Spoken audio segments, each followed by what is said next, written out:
I wanted to thank everybody for coming so much. I know it's nice outside, you could be gardening. And to Erin McNulty at the Norwich Public Library, who arranged this after many emails, and the director, Lucinda Walker, who got the ball rolling. My friend Meg calls libraries the greatest place on earth. And Jordan here is from JAM, Junction Arts and Media. Yay, JAM! Yeah. Who are more than local access television. They do other things. I will tell you that we have a bathroom here, and we have a kitchen there if you have to rustle something up during the reading. And I will have an email sign up. I guess I moved it because it was unsightly on the way out. I don't email a lot, but even, sorry, I'm breaking the podium. I'll be right back. Already, Anne, honestly. It's a prefab. Okay, so I don't email a lot, but I may have a reading somewhere like Bellas Falls, and if you know somebody there, you could forward the email to them and tell them it would be worth their while, or not, and you can always unsubscribe. It's a formal email service provider. And if you sign up for my email, which you can do on the website, anneaikens.com, you will get a thank you with a link to a secret video. It's not spam, and it will amuse you, I'm pretty sure. Okay, so reviews, I just want to mention that reviews for the book on Amazon hugely affect the algorithm, which bounces your book up among the bazillion books that they have on there. And Tuesday, Wednesday, Thursday of this week, it should be available, the ebook, for $0. That should be working on Amazon. And you could also, if you hate the Amazon, you could review on Goodreads, owned by Amazon now. What don't they? They don't own JAM, okay? All right. Excellent. So I would hugely appreciate that. And on your way out, if you want to get a bookmark, my friend made me use bookmarks without really realizing that QR codes expire if you get them for free. So I'm not sure this QR code works, but you may not care about QR codes. And then I have one with all my social media handles. And if you don't care about social media, then you could take the one with the possibly non-working QR code. And, okay, I like to give out prizes. So who drove the farthest? And I don't mean from when you were born, like who drove the farthest today? Not 3 miles. 3 miles. Oh, 4. 4. Yeah. 2. 2. Maybe 3. I don't know. You were 4, right? You were 4. Okay. Well, it's 2 miles from me to Hanover. This isn't really that useful. Oh, yeah, because I used to teach over that way. Yeah, that's more like 5 or something from yeah? here. Yeah. All right, this isn't that useful for you because they're cookbooks, but you might want to give one to somebody because you live someplace where, can you cook in your place? Oh, yeah. Yeah, you have to. I have Dining with the Duchess, which was Sarah, the Duchess of York. That's got to be pretty rich, I'm thinking. And then The Table at Grey Gables, a cookbook, Victorian England in rural America. So you could take your pick after if you would like, in fact, a prize, which you just won. Which is nice, because you don't win a prize every day. I can highly recommend Birdie because it's little known. But You're not being picked up on the mic. Oh, We can discuss after though. okay, I'll wait till after. Okay, so I give a disclaimer to my book, which is that, as I say to people, I just started this as a PDF to my nieces, and then it took over. And then next thing I knew, I was writing every night, every morning, and at 3 o'clock in the morning, and which I never have done in my life. And it was as if the book was the puppeteer and I were the puppet, like the book was making me do it. And so there's some things in here that I was like, oh, that's corny, or that's stupid, or that's offensive to some people. And the book went, oh no, you're keeping that in. So there's something to offend everyone in here at some point. And I'm not taking entirely full credit for it. Okay, then I will show you some artifacts. If you sign up for my email list, you can win a prize. And one of the prizes, oh, here's the other one. I have this little doohickey that you can read a book one-handed with. You'll see it on the website under surprises. Or this helpful lighter that my friend had made for me with the book cover on it, which is a riot. And I mention this spoon in the book. When I say you have to have 3 things that make you happy every day, I start my day with this spoon because of its perfection. And Does it have teeth marks in it? Does it have teeth marks in it? no, it's not a baby spoon. It could be a giant baby spoon. This is something cool that I came upon on my porch one day that you could pass around. I just have that to make me happy every time I look at it. It was my Christmas card one year, actually. And I'm not sure why I bring my Taconic Council Girl Scout sash. It makes me happy, and I think being a Girl Scout is a big part of who I am, but I don't think I mentioned that in the book. And, oh, this is important. I have a button that blows. If it does, will you let me know? I have a binder clip to close my dress if that happens. I wouldn't care so much if it were being recorded. And, oh, this. Once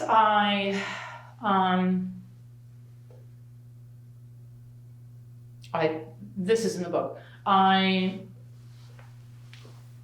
had something I had done enough crying about already, and so I put my last tears into a vial, and I brought them to the ocean, and I dropped them in, and I said, I'm not done crying in general, but I'm done crying over this.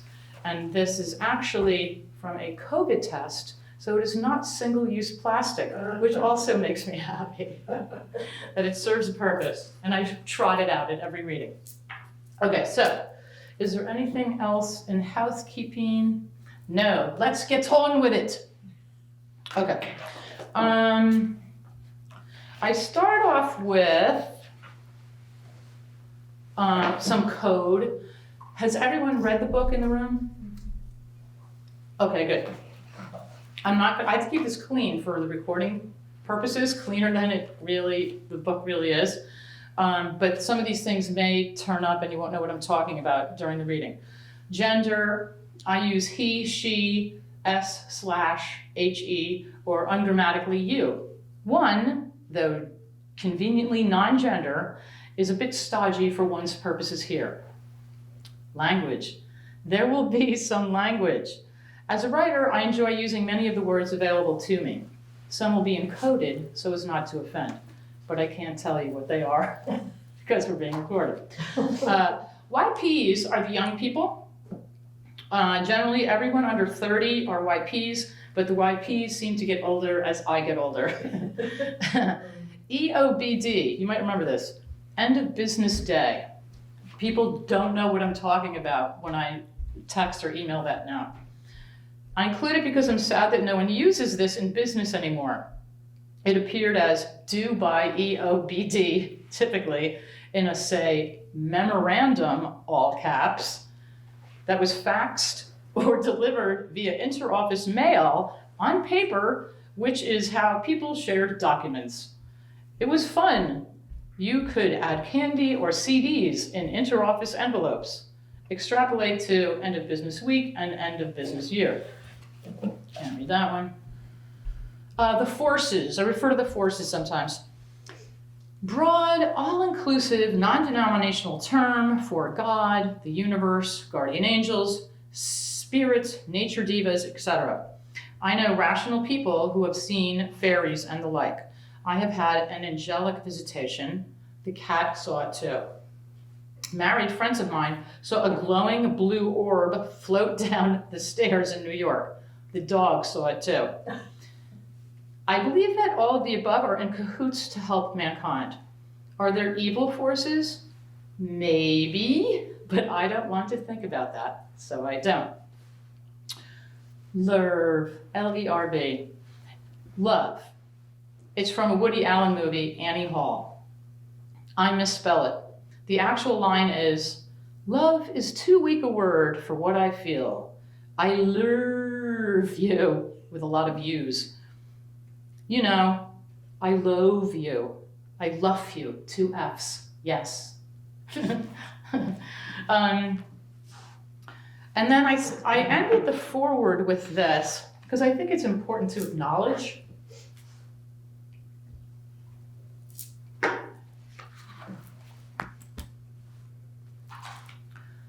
Life is hard.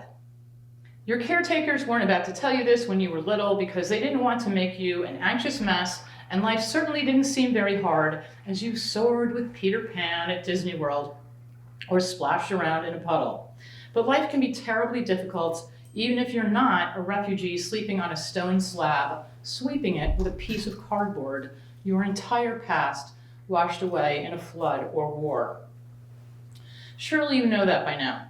It's just a good place to start this modest volume with an acknowledgement that despite many, many joys on earth, it's going to be at times wicked hard.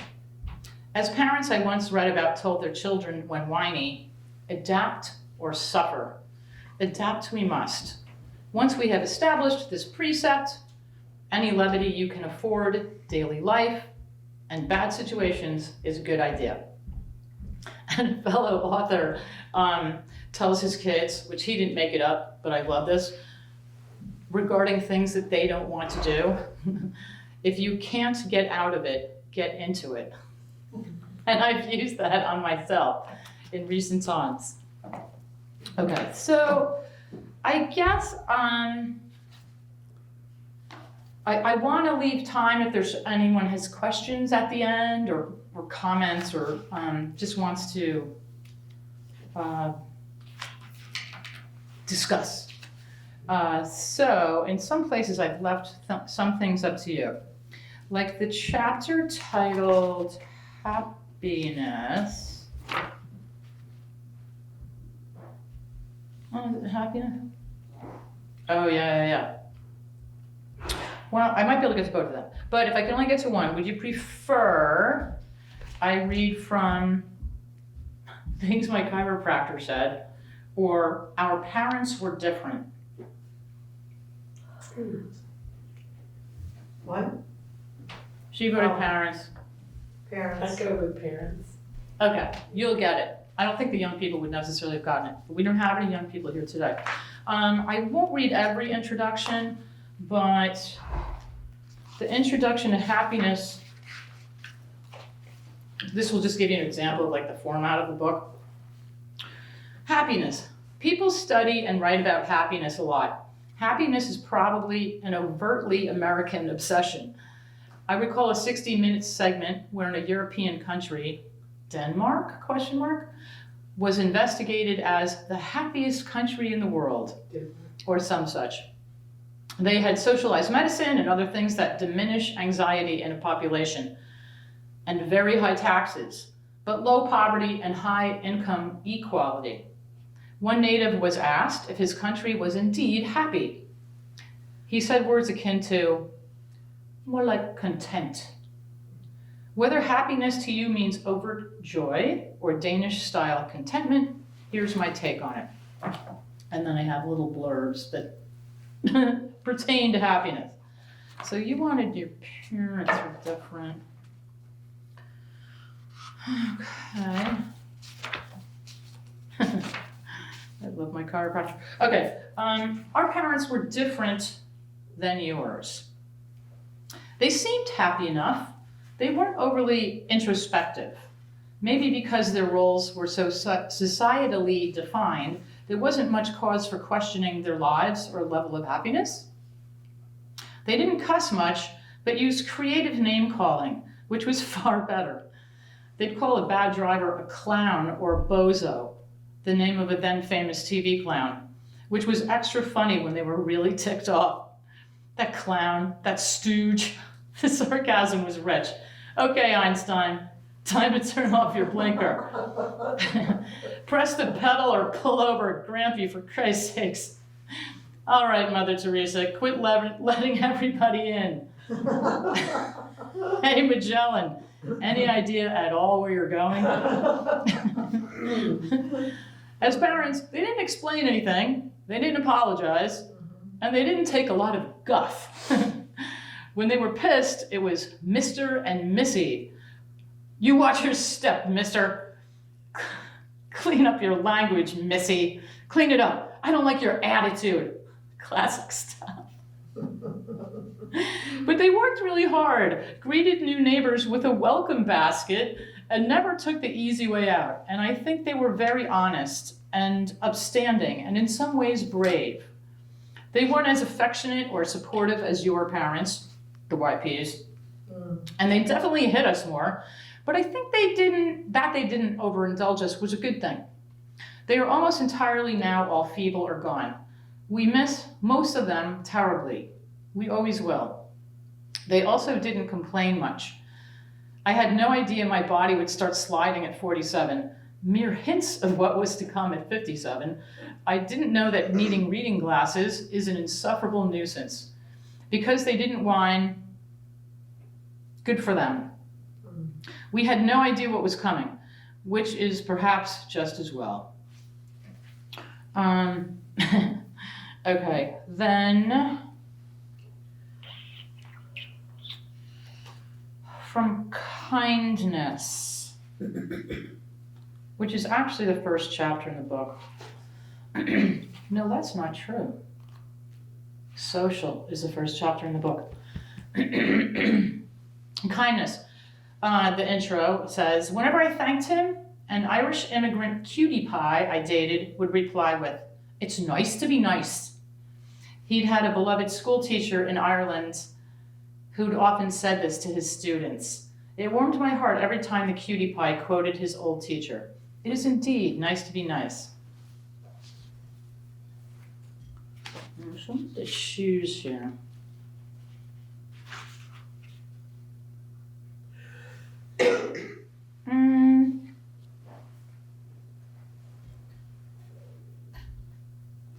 I think I'll read If You're Shy. I used to be ridiculously shy, believe it or not. Shyness can apparently be a physical trait, or not necessarily a result of verbal or other intimidation while growing up. Once on the lift line at Killington, as a first-time shy and gangly teenage skier, I got lost on the mountain when I was supposed to be meeting my family as the sun fell. On the lift line, crazily, I was too shy to ask anyone what time it was and how to get back to the base lodge. I realized that this was absurd and decided to change it. This flowered over time into totally embarrassing Auntie Anne, who will say or do anything in front of strangers, to my niece's great dismay. My apologies, but the point is I now have way more fun interacting with, rather than clamming up around, strangers. You will find that talking to strangers cheers you. There have been terrific articles on that, including in the New York Times and the Atlantic. In minor, surfacey exchanges with strangers, we don't complain about our lives or delve deeply, but we can have profound short exchanges and dig each other's human commonality. You can be an ambassador of racial or other healing. Many go out of their way to hold doors open for people different from themselves. Now, courtesy is grand, but I say go the extra mile and genuinely acknowledge someone's personhood. Some call this reverse racism, ageism, etc. I call it hello. We can all change the planet one interaction at a time, as far as I'm concerned. Hang on one second, Rooney. Okay.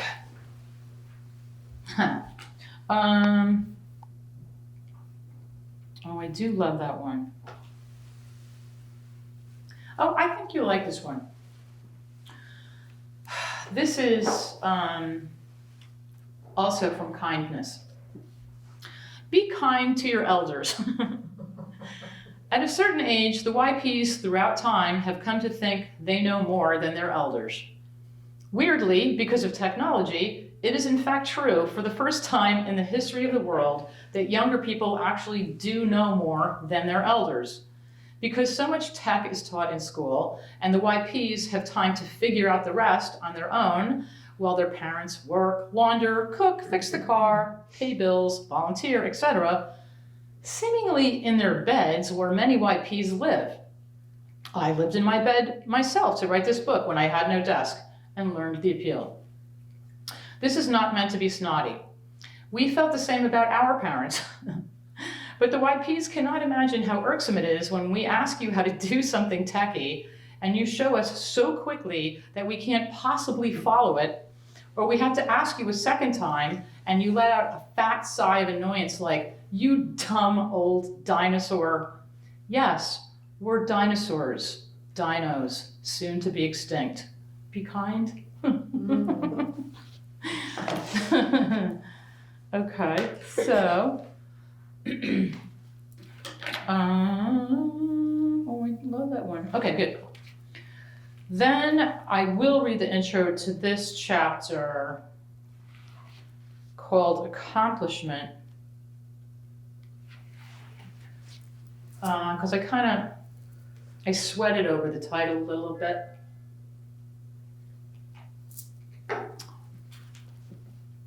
Accomplishment.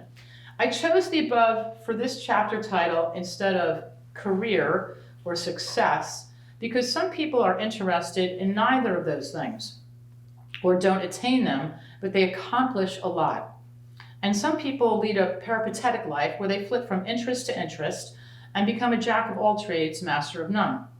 This, in my book, may define neither career nor success, but is certainly accomplishment. Take credit for it.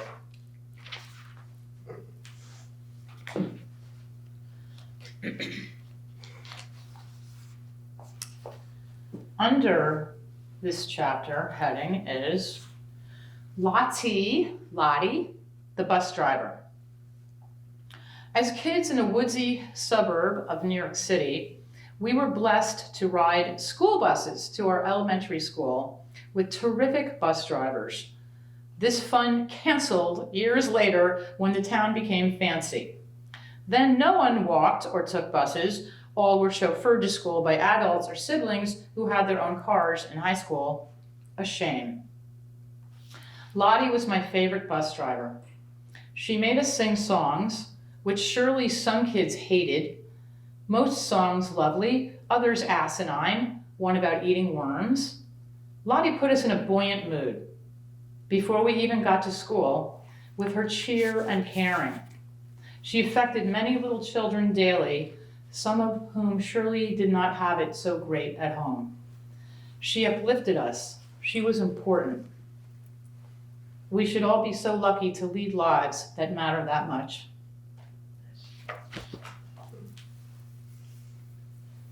I'm always hoping someday some descendant or relative of Lottie goes, I came across your book and I know exactly who you're talking about.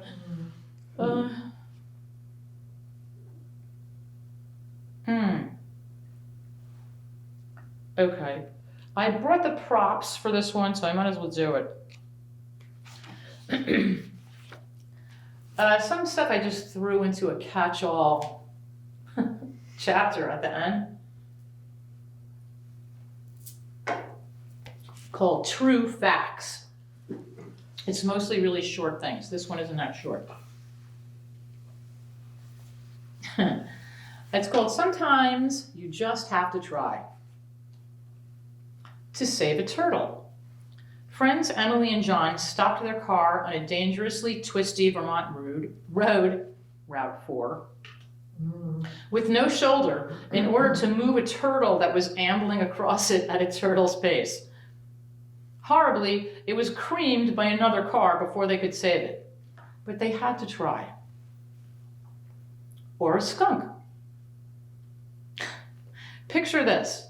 I am driving at night on a pitch black road. A car is stopped facing me. A glowing white snake is writhing in the street.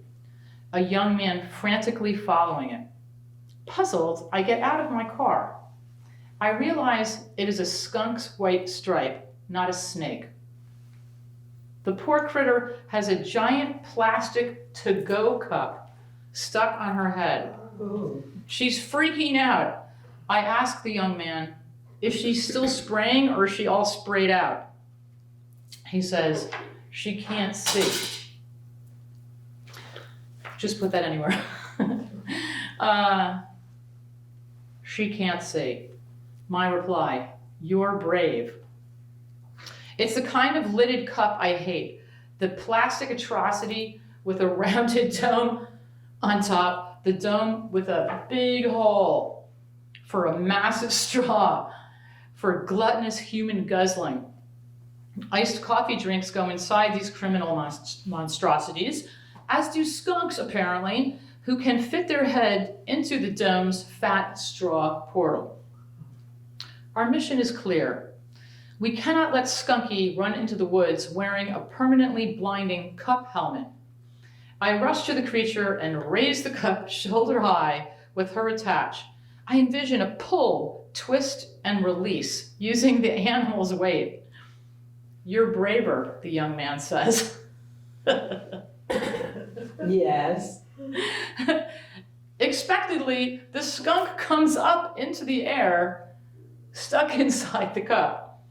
Unexpectedly, the cup in my hand separates from its evil dome top, which remains tight around Skunky's neck, flaring outwards like that cone they put on dogs so that they can't chew wounds.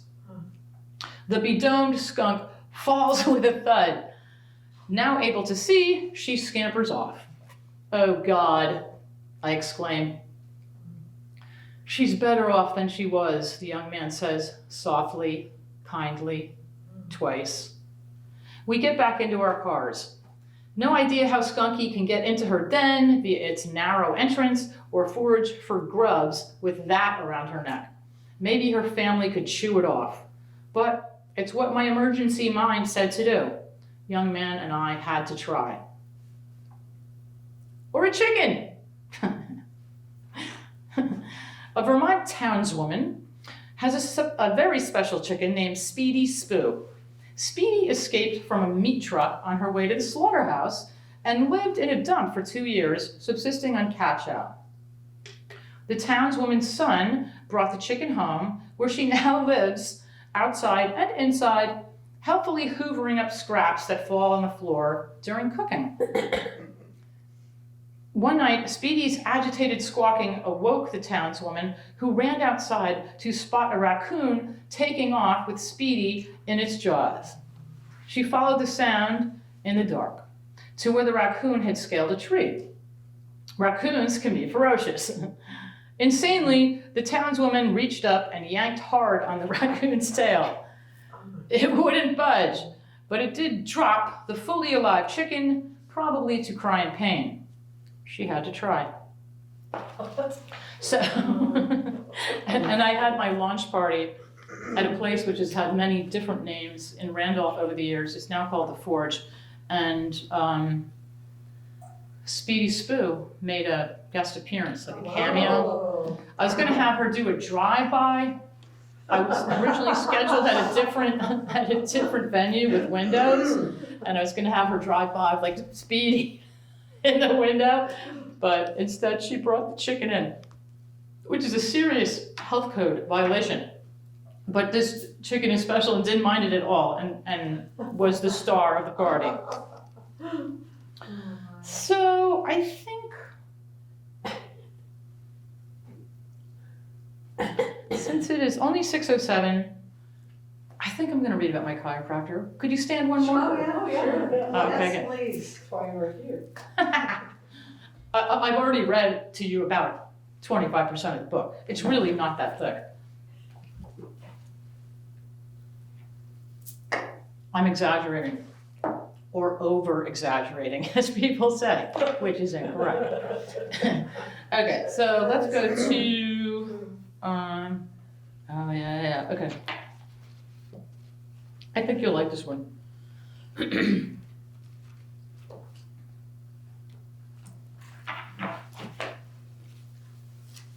This is in happiness.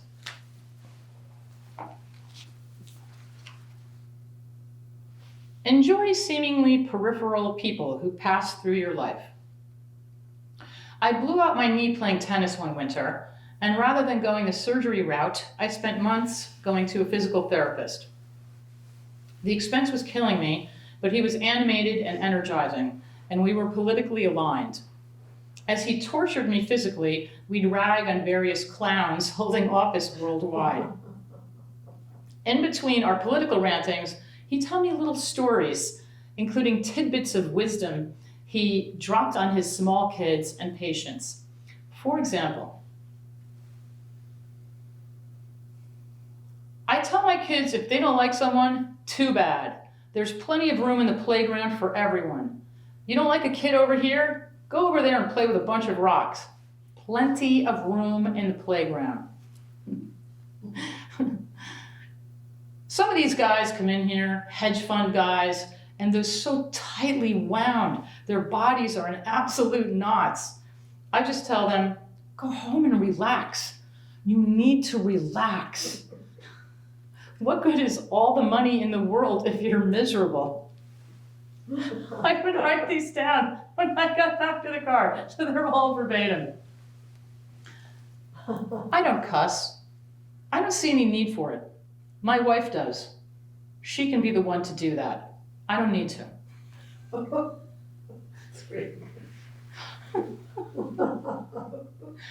I've had rolfers, dentists, cabbies, plumbers, UPS workers, ferry crews, and chocolate-covered strawberry dippers confer upon me all sorts of wisdom and entertainment. I'm a nuisance in that, if you're with me, I'll slow you down in your travels via seemingly needless interactions with strangers. But if you're not in a rush, you just might learn something, or at the least, try on a new way of thinking about things. It's fun. It is fun. So, but it might drive you nuts. Does anybody have a comment or a question about self-publishing, a question about Speedy Spoo? Yes? Just a curious question. What suburb did you grow up in? What suburb? Oh, I always have to explain this. Wait for it. Oh, super secret celebrity has arrived. The Beeb is in the house. I am. Hi, you just missed the entire reading. But we have a question. So you didn't miss the question. Yeah. And I can do the whole reading for you after everybody leaves, because I am locking up the building. I grew up in Pleasantville, the home of Reader's Digest, which, as I must always explain, was not fancy back then. It was right next to, and still is, Chappaqua. See Chappaqua, where the Clintons retired, and Chappaqua was always fancy. It had an observatory right outside the school, and once Pleasantville got fancy, my friend who never left started calling Pleasantville New Chappaqua. With no disrespect to Chappaqua, New York. But it was just a lovely, lovely place to grow up in, except if you were like my dad and took Metro North to the city, because in the winter there was no heat, in the summer there was no air conditioning, the train was never on time, and it would just stop somewhere on the tracks for 45 minutes, and they wouldn't tell you why. So I guess that's more information than you actually wanted. No, my folks lived in Chappaqua for a while. Ah, see, I already put my foot in my mouth, only I'm not flexible enough to do that And my anymore. dad rode that train. Oh, so he knows. A transplant from the Midwest. And my Big city. parents too. Yeah. Wow. Did he ever do what my dad did, which, well, I think Chappaqua was actually on a different schedule, but you could miss the train and take it all the way to the end, which was really far away, and wake up. Did your dad do that? I don't think so yet. No, he was, he I was a better household passenger. I did that going to Brooklyn. I mean, didn't mean to go to Brooklyn on the subway. Where did you end up? Oh, wait, they went can't across hear the- you on the That's okay. lavalier mic. You did that in Brooklyn, you were No, going I to was on the Brooklyn. train. I was supposed to get off before going over the bridge to Brooklyn. I ended up in Brooklyn. Oh, you Big were bummer. supposed to be in Manhattan, Yes. and you ended up in Brooklyn. I ended up in Queens Plaza, which is why when I tell somebody something useless, I always say that and a subway token will get you to Queens Plaza. And then my friend John Heyman said, and there's no such thing as subway tokens anymore. Like for 20 or 30 years.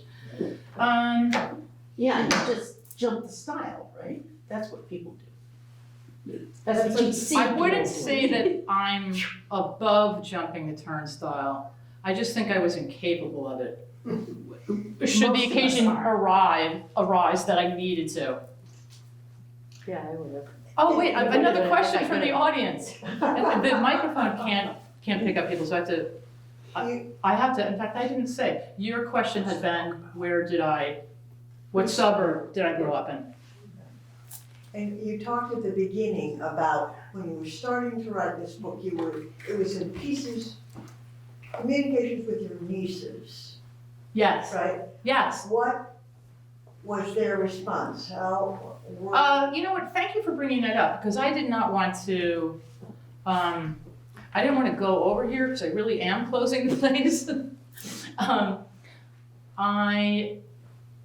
I'll make that longer, and then I'll forget where I'm going with it, and then you're gonna reel me back in All right, again. I used to fly a lot, and I would have that horrible turbulence where you go like way up and down, like and even like the crew seems nervous. And I was like, oh man, I didn't tell my nieces that thing. I didn't warn them about that thing.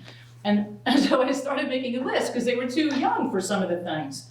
And then I'm actually remembering. I'm doing this because I broke the podium apart earlier on in the show. Just don't want that to happen again. So I just started compiling a list at some point, and I honestly don't remember when I think I might have started it during COVID. I'm not 100% sure. Okay. I would just throw stuff into a Word document, and then I was just going to make a PDF out of it and give it to them because they were all of a sudden old enough. They were both going off to college, and I think probably 18 up Okay. is good for this. But they came to my apartment in Bethel, and I was like, oh, by the way, I wrote this for you. And I had inscribed it to them. I mean, I had dedicated it to them, and I inscribed each copy to each. And the dedication says, without going into it, I call them my McGees. We're like the McGee family. It's like a mythological family. For my McGees, with love and magic, live with intention, awareness, and self-awareness. Don't do any of it the way I did it. Not that I didn't have fun doing it wrong, and learn some things from it. They cried. Oh, Nice. Of course they did. Nice. I'm gonna start crying. yeah. I cried.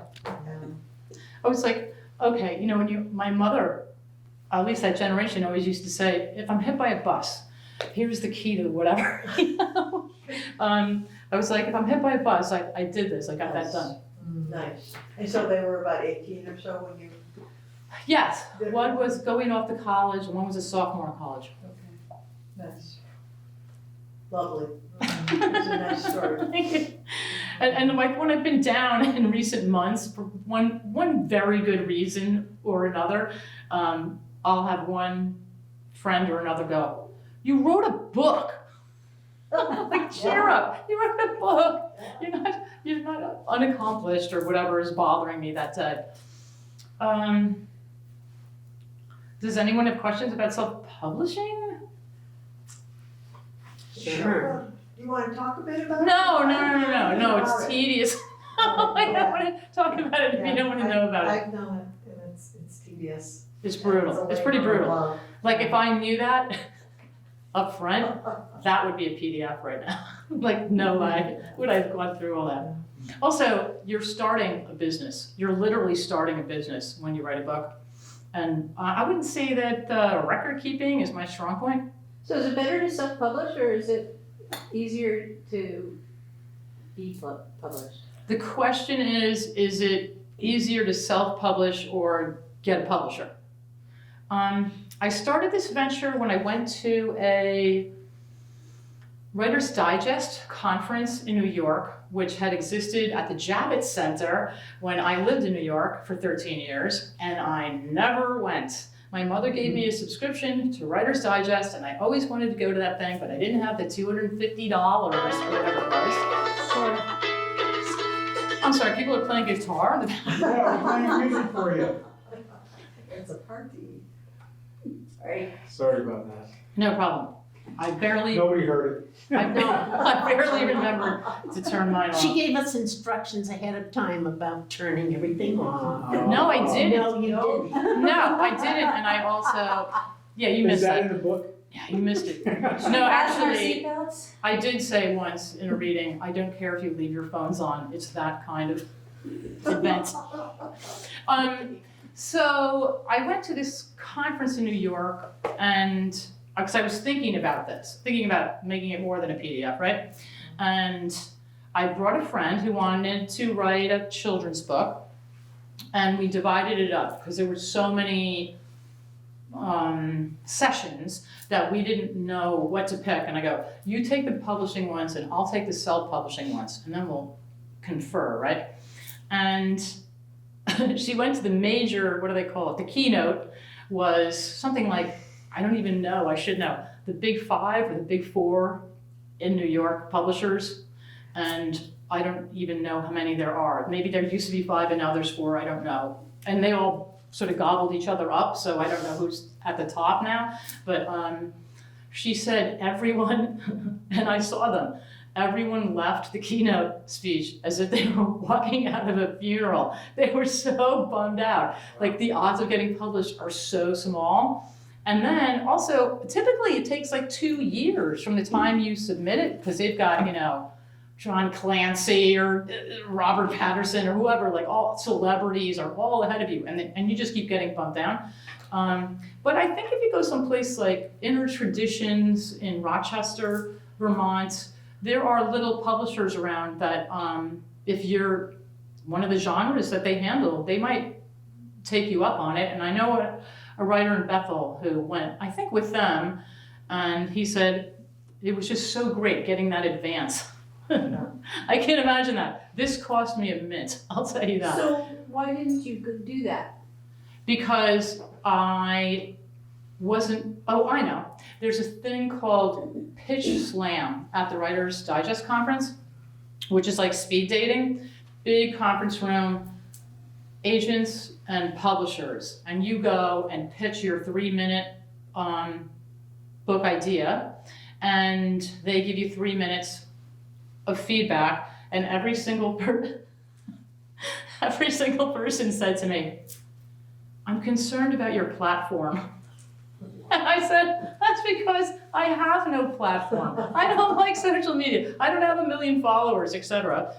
And I really like this one publisher in Maine that maybe I would try in the future. I don't know, but it was so exciting and thrilling to be doing that. They really liked the idea a lot.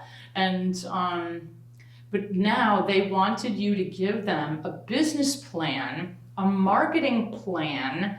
You had to give them like 5 things. Basically how you're going to sell the book for them, because they don't have money anymore.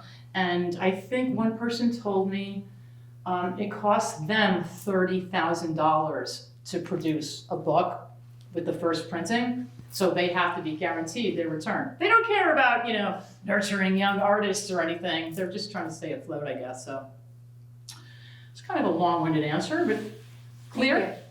Clear. Okay. Getting an agent is just one more layer. What is just one more Getting layer? an agent, a literary agent. I've had people say, the agents don't necessarily do all that much for you, Okay. and yet they're taking a cut of everything you're doing all the work Exactly. for. I think it just totally depends. And there's, as Viola Davis said, I've been on a memoir run lately. I've been reading memoirs. My favorite so far was Keith Richards, which is that thick and that excellent. Viola Davis repeatedly says in her book how lucky she was, how it doesn't matter how talented you are, and connections certainly help, but there's just this big old element of luck, and you don't know what's going to happen. So did I take a big chance on this? Technically, no, because I was just doing it as a very expensive gift for my nieces. However, as somebody said to me, a book is forever. Your book could become a big deal for whatever reason 2 years from now, which I didn't think was true. And she also said, your second book is your best marketing tool for your first book. And I was like, I think I'm done. I kind of lost 2 years of my life, either writing, proofreading, editing, and quote unquote marketing the book. My most fun, honestly, has been the readings, which I used to hate public speaking, so I'm just really happy that I don't anymore. And I get to see y'all and watch your facial expressions. Right. You should see yourself. Sometimes you'll all have a totally different expression on. That's funny. I have a question. Do you find that talking about something first makes it harder, or you're not as likely to write about it? You mean the fact that the question was, do I find that talking about something makes me less desirous of writing about it? That's it. I would say that the readings become harder and harder because you have your best stuff, but you don't want to keep reading the same thing every time in case somebody comes to more than one reading, or somebody watches more than one version of you on local access TV. And I would say that no, it doesn't affect me at all. I have a column. I've had a column for like 30 years. First in the Vermont Standard, and then for a while that and the Herald of Randolph, and now just in the Herald of Randolph, which has renamed itself to the White River Valley Herald, which was its original name in the 1800s. Yeah. I write about stuff like this all the time. But is it stuff you've already said to people, or new stuff that you're writing down? It's sort of a bottomless It's well pretty of fresh. things that you can think of. I mean, I could tell you the truth. I think I spend a lot of time trying to cheer people up. And, You could publish all those stories you've written. Upper Valley Girl. oh, Yeah. she was saying I should publish all the, my Upper Valley Girl columns. String My- them together. Yep. My dad thinks that too. I'm like, Dad, I just don't think there'd be a huge market for that. But who knows? Anything could happen. And I'll say, well, the beach said. Well, thank you so much for coming. Oh, wait. I'll give you a title Okay. for that book. My mother once said, not to me, Wait, okay, you're gonna have to say this in pieces, and then I'm gonna, like as if we're Okay. taking an oath or something, and then I will repeat it so that they can hear you. my mother Her mother once said to me, once said to her, no, she didn't say it to me. She said it to a checkout person. no, she didn't say it to her, she said it to a checkout person. Yes. This is like said- improv. Who said, have a nice day. The checkout guy said, have a nice day, Yes, to my mother. to her And mother. she bristled and said, I'll have any type day I damn well please. Wait, she bristled and said, I'll have any type day I damn well please. Yes, Yes. so that's the title of because Oh. your column is good day, right? And I sometimes think, I wonder what you meant originally by that, because I think my mother was right. And I object. I object to the have a nice day, these days. Okay, I can't stand it. I don't want to go over, but I will explain to those who don't know that I end every column with "good day," and it says on my blog, the cult of good day, and it explains why I said that, which actually has nothing to do with anything you would ever dream of, and is very funny to me. But we're out of time, attendees. We can go to the kitchen and rustle up some grub, and I just can't thank you enough for coming. Makes it worth Okay, thank you. makes it worth everything. Thank you.